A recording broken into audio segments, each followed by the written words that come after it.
Budget ప్రవేశపెడతారు, original budget పెట్టరు, real time budget ప్రవేశపెట్టకూడదు, పెట్టరు. సూపర్ 6లో సూపర్ 7లో ఎగరగొట్టాలి అని అంటే ఏం చేయాలి? ఇది బాధగా ఉందంటాడు, ఆవేదనగా ఉందని అంటాడు, కానీ రాష్ట్రం క్లిష్ట పరిస్థితిలో ఉందంటాడు, భయం వేస్తుందని అంటాడు. నిజంగా ఈయన యాక్షన్ చూస్తూ ఉంటే దాన వీర శూర కర్ణలో ఎన్టీ రామారావు గారి యాక్షన్ మీరు చూసారో లేదో కానీ యాక్షన్ మించిపోయాడు. రామారావు గారి యాక్షన్ నథింగ్. చంద్రబాబు అనే వ్యక్తి యాక్షన్ మామూలుగా లేదు.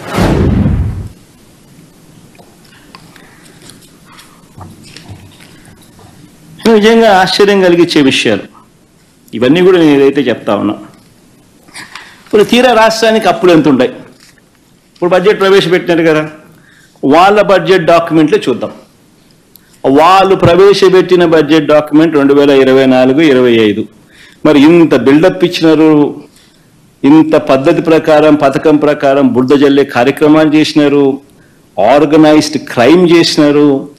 ఈ ఆర్గనైజ్డ్ క్రైమ్ నేపథ్యంలో నిజంగా వాళ్ళు ప్రవేశపెట్టిన బడ్జెట్ డాక్యుమెంట్లో రాష్ట్రానికి సంబంధించిన అప్పులు ఎంత ఉన్నాయి ఒక్కసారి చూద్దాం. వాళ్ళ బడ్జెట్ డాక్యుమెంట్స్ని ఒకసారి చూపించాము. ఒకసారి బడ్జెట్ డాక్యుమెంట్ ఇది పేజ్ నెంబర్ 14, పేజ్ నెంబర్ 16 స్వయంగా చంద్రబాబు నాయుడు గారు ప్రవేశపెట్టిన వాళ్ళ రాష్ట్ర బడ్జెట్ డాక్యుమెంట్స్.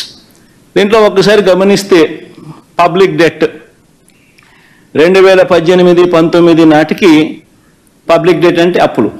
ఇక పబ్లిక్ డెట్ 2018-19 నాటికి 2,57,509 కోట్లు. అంటే ఆయన దిగిపోయే నాటికి 2,57,000 కోట్లు గవర్నమెంట్కి సంబంధించిన అప్పులు.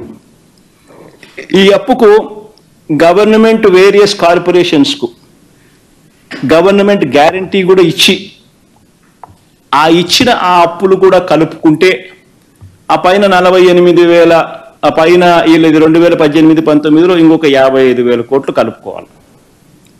అంటే గవర్నమెంట్ అప్పు, గవర్నమెంట్ కార్పొరేషన్లకు సంబంధించి గ్యారంటీ ఇచ్చిన అప్పులు, which actually becomes the det of the state government. అంటే గవర్నమెంట్ స్వయంగా తీసుకున్న అప్పులు, గవర్నమెంట్ పూచీపడ్డ అప్పులు, ఈ రెండు డెట్ అంటారు. ఈ రెండు డెట్ చూస్తే చంద్రబాబు నాయుడు గారు దిగిపోయే నాటికి 2,57,000 కోట్లు ప్లస్ ఈ 55,000 కోట్లు అంటే 3,13,000 కోట్ల రూపాయలు చంద్రబాబు నాయుడు గారు దిగిపోయే నాటికి అప్పులుంటే, మా ప్రభుత్వం వచ్చేసరికి ఆ అప్పులు వీళ్ళు చూపించిన దాని ప్రకారమే 4,90,000. మా ప్రభుత్వం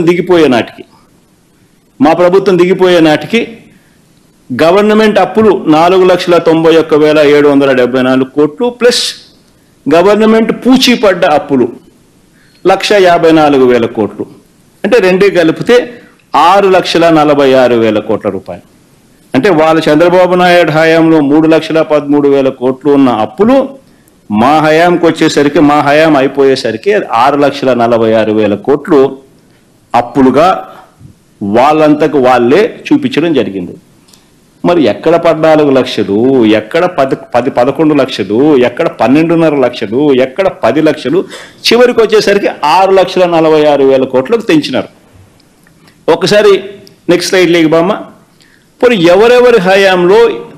ఎవరెవరి హయాంలో ఎంతెంత అప్పులు చేసినారు, ఆ అప్పులకు సంబంధించి గ్రోత్ రేట్ ఎంత అంటే కంపౌండెడ్ యాన్యువల్ గ్రోత్ రేట్. ఇది వెరీ ఇంపార్టెంట్. అంటే ఎవరి హయాంలో కూడా సగటున అప్పుల వార్షిక వృద్ధి రేటు ఎంత, కంపౌండెడ్ యాన్యువల్ గ్రోత్ రేట్ ఎంత అని చూస్తే చంద్రబాబు నాయుడు గారు అధికారంలోకి వచ్చే నాటికి 1,32,000 అప్పులు రాష్ట్ర ప్రభుత్వానికి ఉంటే